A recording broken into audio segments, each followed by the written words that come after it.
warahmatullahi wabarakatuh. Kami dari Program Studi Ekonomi Syariah 1B. Saya Andrian. Saya Yulia. Saya Delpa. Saya Said. Kami akan mempresentasikan tentang konsep permintaan dan penawaran. Dosen pengampu Miss Selviani. Selamat menyaksikan.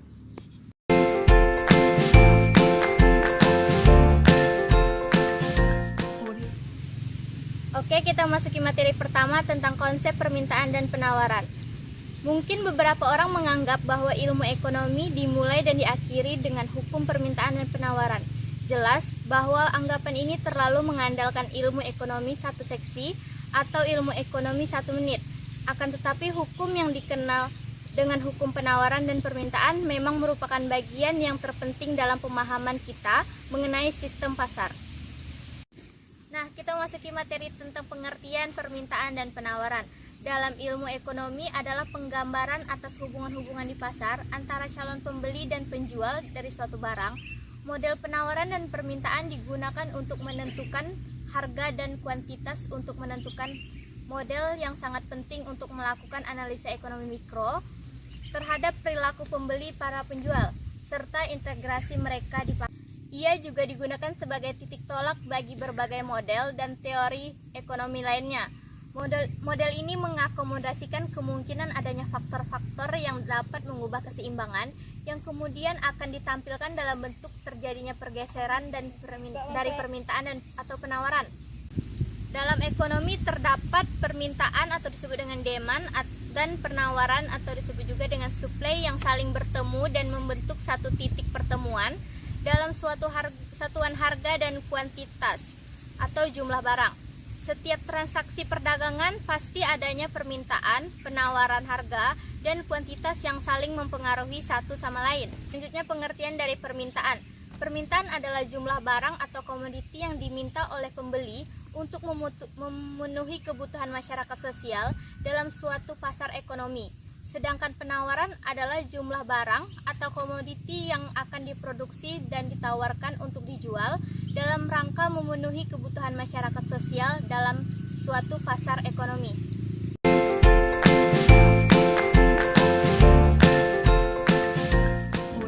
Hukum penawaran adalah makin tinggi harga suatu barang, makin banyak jumlah barang yang ditawarkan oleh para penjual, dan sebaliknya, makin rendah harga suatu barang, makin sedikit jumlah barang yang ditawarkan. Kenaikan harga penawaran akan menyebabkan penurunan harga equilibrium dan menyebabkan kenaikan kuantitas equilibrium. Penurunan penawaran menyebabkan kenaikan harga equilibrium dan menyebabkan penurunan kuantitas equilibrium.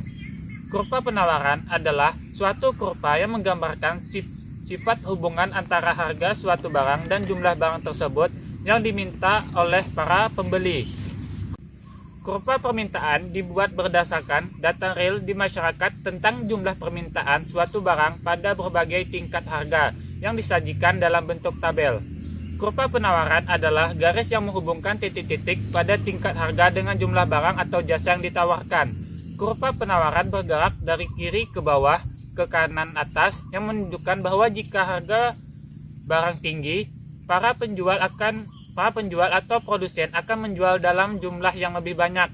Di bawah ini gambar kurva permintaan dan penawaran dengan data yang ada. Penentu permintaan diantaranya adalah yang pertama, harga barang itu sendiri. Yang kedua, harga barang lain yang berkait dengan barang tersebut. Yang ketiga, pendapatan rumah tangga dan pendapatan rata-rata masyarakat. Yang keempat, cita rasa masyarakat. Yang kelima, jumlah penduduk.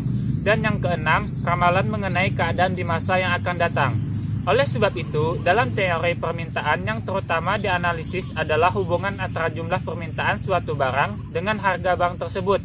Dalam analisis tersebut, diasumsikan bahwa faktor-faktor lain tidak mengalami perubahan. Tetapi dengan asumsi yang dinyatakan ini, tidaklah berarti bahwa kita mengabaikan faktor yang dianggap tetap tersebut.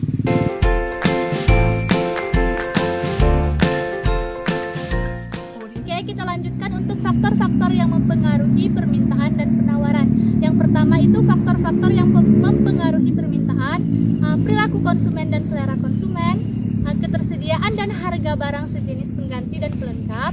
Yang ketiga, pendapatan dan penghasilan konsumen. Yang keempat, perkiraan harga di masa depan. Dan yang terakhir yaitu banyaknya atau intensitas kebutuhan konsumen. Oke, kita masuki untuk yang pertama, yaitu perilaku konsumen atau selera konsumen. Nah, saat ini handphone BlackBerry sedang tren dan banyak dibeli. Tetapi beberapa tahun mendatang mungkin BlackBerry sudah dianggap kuno. Kita masuki untuk yang kedua, yaitu ketersediaan dan harga barang sejenis pengganti dan pelengkap.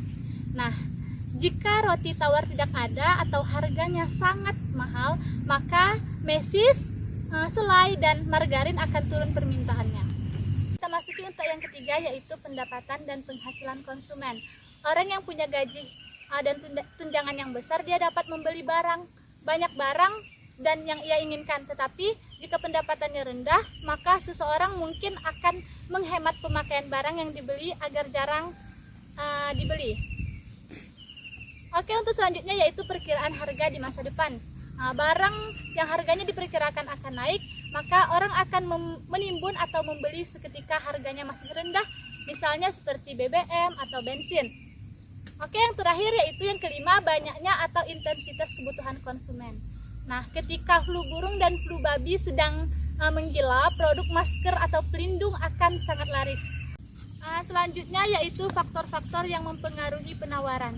Yang pertama, biaya produksi dan teknologi yang digunakan. Kedua, tujuan perusahaan. Ketiga, pajak. Keempat, ketersediaan dan harga barang pengganti pelengkap. Dan kelima, prediksi atau perkiraan harga di masa depan. Oke, kita masuki untuk yang pertama, yaitu biaya produksi dan teknologi yang digunakan. Jika biaya pembuatan atau produksi suatu produk sangat tinggi, maka produsen akan membuat produk lebih sedikit dengan harga jual yang mahal karena takut tidak mampu bersaing dengan produk sejenis. Dengan adanya teknologi canggih bisa menyebabkan pemangkasan biaya produksi sehingga memicu penurunan harga. Oke, untuk yang kedua yaitu tujuan perusahaan. Nah, perusahaan yang bertujuan mencari keuntungan sebesar-besarnya atau profit oriented akan menjual produknya dengan margin keuntungan yang besar sehingga harga jual jadi tinggi. Jika perusahaan ingin produknya laris dan menguasai pasar, maka perusahaan menetapkan harga yang rendah dengan tingkat keuntungan yang rendah sehingga harga jual akan rendah untuk menarik minat konsumen. Untuk yang ketiga yaitu pajak. Pajak yang naik akan menyebabkan harga jual lebih tinggi sehingga perusahaan menawarkan lebih sedikit produk akibat permintaan konsumen yang turun. Oke, untuk yang keempat yaitu ketersediaan dan harga barang pengganti atau pelengkap. Nah, jika ada produk pesaing sejenis di pasar dengan harga yang murah, maka konsumen akan beralih ke produk yang lebih murah sehingga terjadi penurunan permintaan. Akhirnya penawaran pun dikurangi. Untuk yang kelima yaitu prediksi dan perkiraan harga di masa depan. Ketika harga jual akan naik di masa mendatang, perusahaan akan mempersiapkan diri dengan memperbanyak output produksi dengan harapan bisa menawarkan penjual lebih banyak ketika harga naik akibat berbagai faktor.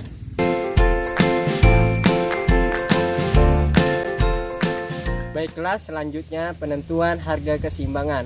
Dalam ilmu ekonomi, harga keseimbangan atau harga equilibrium adalah harga yang terbentuk pada titik pertemuan kurva permintaan dan kurva penawaran. Terbentuknya harga dan kuantitas keseimbangan di pasar merupakan hasil kesepakatan antara pembeli atau konsumen dan penjual atau produsen, di mana kuantitas yang diminta dan yang ditawarkan sama besarnya. Jika keseimbangan ini telah tercapai, biasanya titik keseimbangan ini akan bertahan lama dan menjadi patokan pihak pembeli dan pihak penjual dalam menentukan harga. Untuk menentukan keadaan keseimbangan pasar, kita dapat menggabungkan tabel permintaan dan tabel penawaran menjadi tabel permintaan dan penawaran. Keadaan keseimbangan pasar dapat ditentukan dengan menggabungkan kurva permintaan dan kurva penawaran menjadi kurva permintaan dan penawaran.